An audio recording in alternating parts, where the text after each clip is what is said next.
Howdy folks, my name is Paul Holland. I'm a professional photographer based here in the beautiful wild island of Tasmania. I've got here behind me. I've had a lot of friends ask me about the new R5. I was lucky enough to purchase one of the first ones to come into the state, and I've already put it through 12,000 photos, and I've had it in aerial photography, I've been doing snow photography, I've been doing astrophotography, I've done portrait shoots, I've done some commercial work. So I really have given it a bit of a good nudge so far, and so I thought it might be nice to share some of my thoughts and findings behind it. A little bit of background around myself. I'm a full-time professional photographer for about 15, 20 years now. I have used a lot of different systems in my career, but the strong thread through all of it has been my Canon system. And so it was a really pleasant discovery to see what they've come out with the R5, and I really feel like they've done a lot of homework, they've listened a lot to people in terms of developing forward from the EOS R system and coming in sideways from the 5D system, and I've incorporated a lot of the best of all of it. And so far I've been really happy with what I've found. There's a few little quirks that I'm happy to talk about that, you know, everything sort of has things that need to be a little bit tweaked up to make everyone happy, but it's a really good system.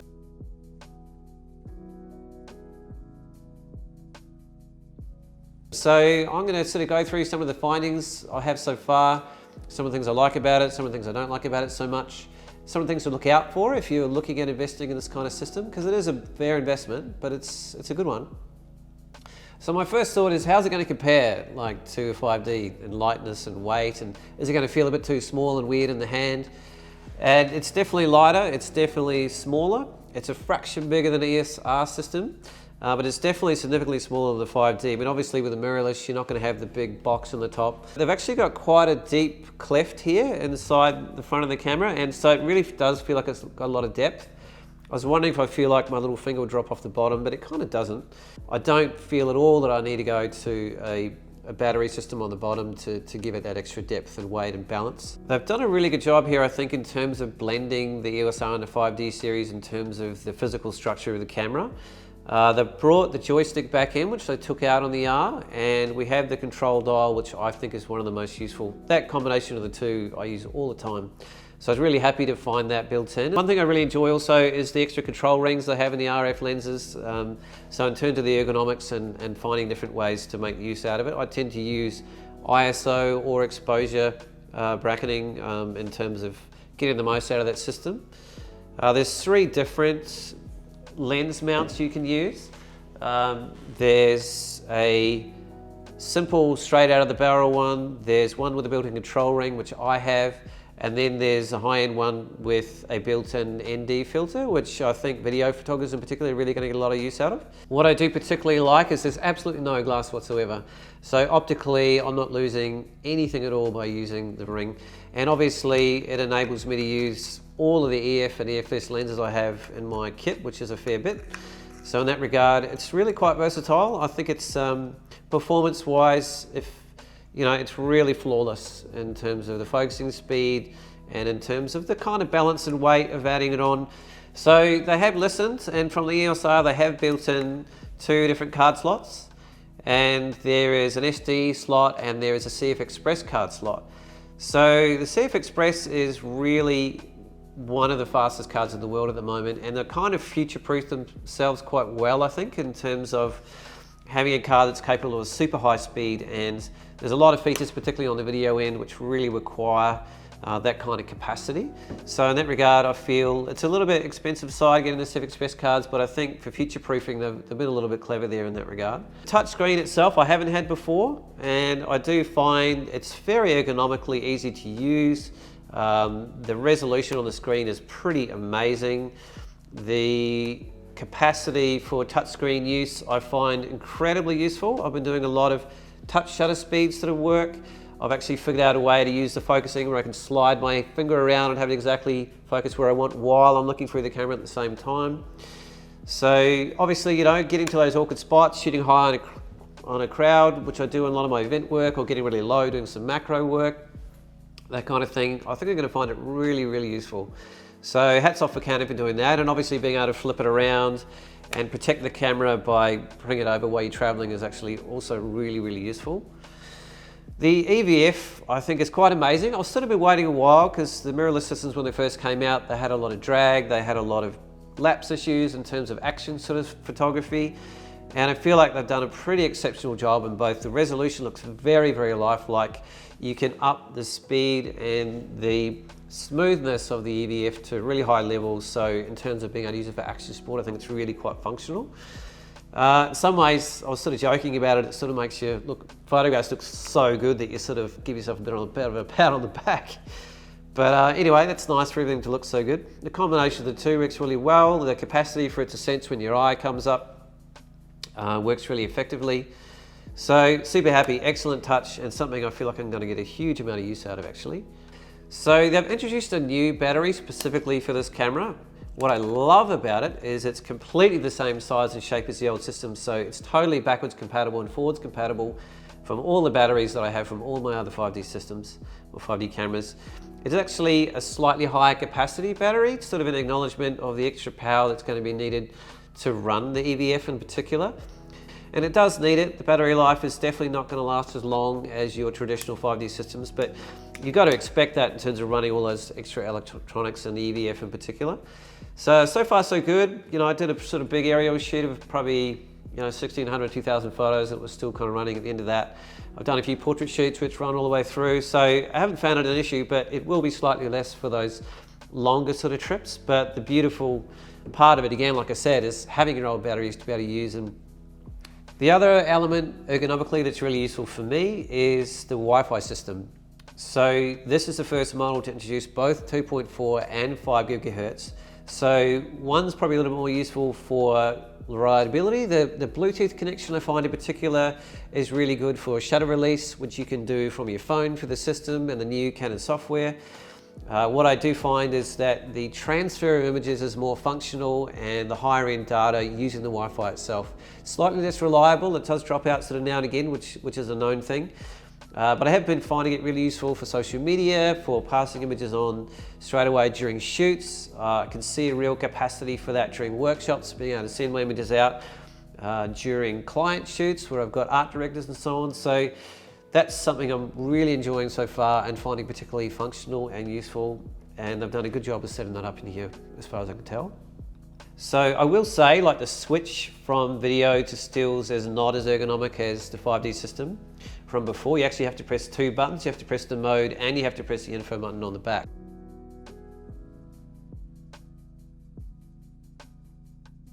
This particular system has a brand new 45 megapixel sensor on the R5 and a 20 megapixel on the R6. Personally, that's really useful for me. I do tend to do really, really large prints. I love being able to crop into my files, particularly when I do my aerial work, and sometimes I can get 2 or 3 different frames out of one particular shot, which I really like. Probably a little bit more than you need for a lot of people, but in my line of work, it's, more is better for a number of reasons. I also love to be able to get that sort of detail and no disappointments whatsoever in terms of file detail on this. It's rated from ISO 100 to 51200, and you can boost it a little bit lower and higher either way. The ISO is probably about 1 stop superior in terms of the 5D4 from what I've compared so far. I've pushed my files to 10,000. I've been really happy with the results. 3200 is clean as a whistle. 6400 is pretty clean as well, actually, to be honest. So for the astro work that I've been doing, that's been brilliant, and super happy with the kind of noise structure, and the file detail on 100 is absolutely exquisite. So something I've really been looking forward to, quite a step up from my older system, and something I think it's going to be really versatile and really happy with for a long period of time. The other thing I was really excited about with this camera is in terms of action and sports and movement. It actually has 12 frames a second mechanical and 20 frames a second electronic. So I've been putting it through its paces with some of the action work that I do, and it's super responsive. This particular lens is rated to 0.05 of a second in terms of speed, which is easily one of the fastest in the world. So its versatility, again, Canon has long been renowned as a system that's excellent for autofocus, and its speed and its capacity to do sport work in particular is really brilliant. I do quite a lot of action stuff, but even a lot of the portrait work that I do and family portraits and a lot of things moving around, it's brilliant. So it's pretty much the best out there at the moment, I feel, in terms of autofocus. There's a few systems around here that parallel it, but it's pretty faultless, and definitely if autofocus is important to you, it's pretty hard to go past. The Canon system in general, and this camera in particular, it's rated for catching light to 6 stops below. So you're almost shooting in the dark at that light, kind of light level, and to have the confidence and capacity and to know that it's going to be able to focus on that low is really brilliant. For me in particular, I do a lot of low light work, or at least to have the versatility when it gets low, to have the confidence and knowing that it's going to hit the mark pretty well, and it does not disappoint whatsoever. It also has a new capacity to track people's faces and right down to the actual eye. And if you combine that with the continuous autofocus and the servo mode, it is super quick, super fast, super responsive, and really hits the mark a lot.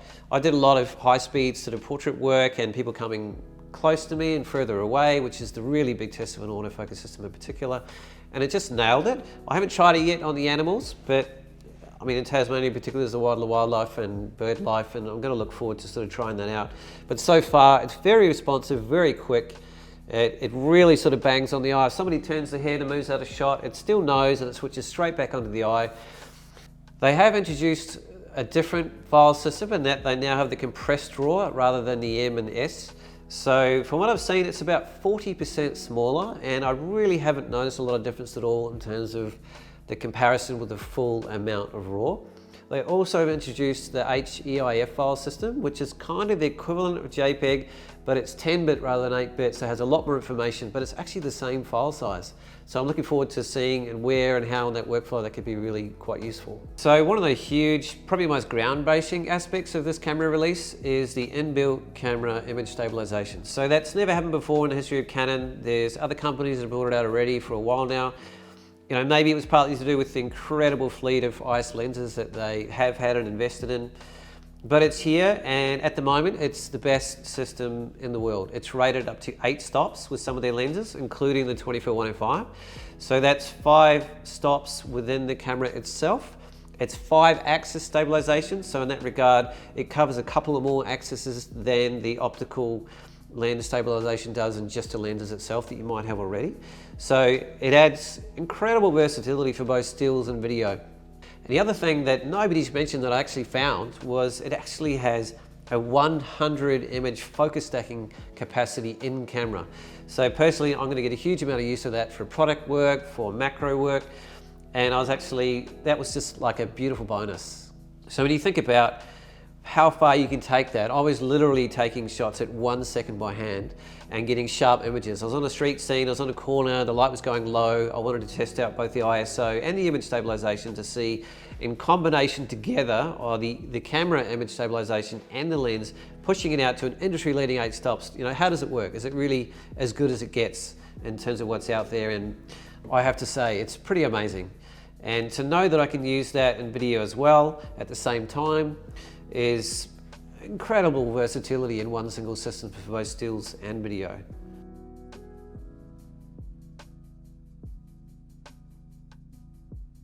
I'm not a video guy, I'm a stills photographer, but at the same time I'm quite interested in getting what I can in terms of the functional use out of the video. They have released it at 8K. I can't see myself using 8K, but at the same time there's aspects of it I'm really excited by. I have actually heard, I haven't tried it yet, that shooting at 8K, you can potentially pull a 35 megapixel still file out of any single frame in that camera. So I could see myself using that on an action scene, high-end adventure sport, something with super high emotion that I want to pull something out. A little bit excited about how that might work. I don't think I'm going to need that high resolution, but again, it's kind of future-proofing. It's the first camera in the world of its class that is introduced. They have just released some firmware upgrades that are dealing with some of the heating issues that I've heard coming up. I haven't tested it to be able to speak to that, but any kind of tiny body that doesn't have built-in fan system is going to come across that to some extent. I don't think there's an issue on some of the lower kind of 4K settings. You are going to need the high-speed CF Express to make the most of the video capacity. You can get a fair way up with a V60 SD card, and a V90 SD card really reaches quite far into what it's capable of. But to get the 8K sort of 4K IB sort of elements and the 4K 120p, which is another thing I think I will actually use sometime in my career, is getting that super slow motion, high capacity kind of lens. And that does require the high speed CF Express cards. Again, I love the fact that the dual card system gives you that versatility of being able to record to both at the same time. It does have the 29-minute 59-second cutoff point that all the Canons have had all the way back to the 5D Mark II, so that's worth being aware of. There are certain limitations in terms of the resolution, in terms of heating, just to be aware of. It's sort of the first runs are longest, I think up to 30-35 on some levels, and then there's a certain period of time you wait before you rejig it again. And again, having that level of image stabilization in video through both the IBIS in the camera, the IS lens you might have on at the time, and also the movie stabilization that's built in as well is pretty crazy.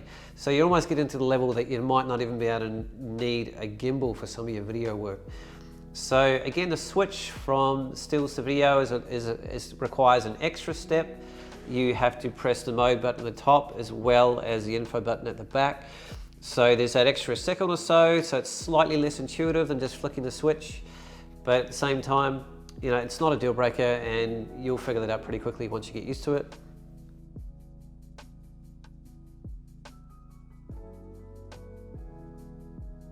So if I move back to the real practical applications of this camera that I feel like is going to be really useful and already has been really shining through for me as being quite a functional improvement in the systems I've had before. The first shoot I did was an aerial photography shoot, and I was lucky enough to do a 2.5 hour flight over the entire mountain ranges of Tasmania in like pure fresh snow, and it was incredible. So one of the aspects of performance I was really looking at for me is how fast is the autofocus, how reliable is the autofocus. Sometimes I've used lenses that I'm not really comfortable with, and I'll switch it back to manual, which is a bit of a pain if you're trying to move through different zooming ranges. It's okay for a fixed length lens. But using a 24-105, the tracking system is really bang on. It's 0.05 a second focusing speed. I found it super reliable, and what I didn't think of that I found a really beautiful surprise is I actually started using the touch screen for my shooting. Sometimes when you're shooting aerials, I tend to shoot or really like shooting straight down. You're not always going to have the capacity or ability to lean the aircraft over to do that. So depending on the wind flow factor and how far you can put the camera out the window, being able to actually see what I'm shooting and frame it without actually having to look through the eyepiece was really, really functional, really useful. And in the mirrorless system, it's using the same autofocus system as you would looking through the camera, whereas on your traditional DSLR system it won't be. It'll be trying to use the live view function, which I have found far less reliable than using this methodology in terms of the mirrorless system. So one of the areas that I also felt like I really wanted to push was its tracking capacity and its ability in particular to track eye focus in my portrait shooting, and sometimes in my event and documentary work. So I did a late evening commercial portrait shoot, and I did have the subject sort of moving quite quickly towards and away from the camera, which is one of the great tests of autofocus.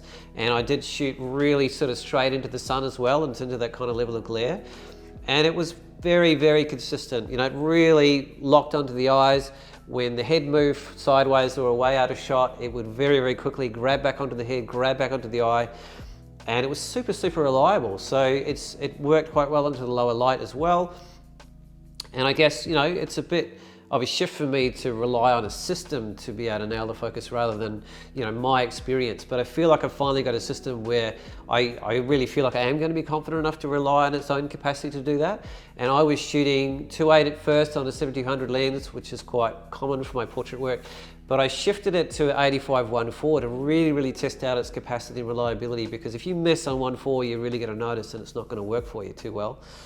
And it was super, super reliable, and it was really consistent. So in that regard, I see that as a bit of a game changer for me personally moving forward. And again, having the confidence to know it's going to be really consistent and really reliable. I'm looking forward to applying that a little bit more with my action sport photography as well.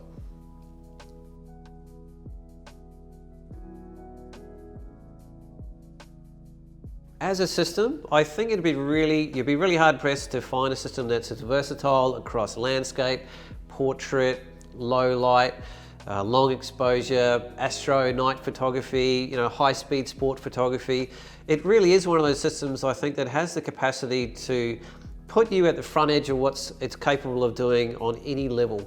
Well, in that regard, what anything is capable of doing on the market right now. So there's a lot of future-proofing sort of built into the system, I think, with the resolution capacity, with the IBIS capacity. and also the ergonomics and the functionality of the mirrorless system. You know, it's probably going to take a couple more batteries on a longer trip. Other than that, I feel like I'm sort of moving forward in just about every direction of the genres and the styles of shooting that I do. So I hope that's been useful. I did have a lot of people really curious about, you know, the hype around this. Is it real? You know, what's functionally going to be useful about this camera?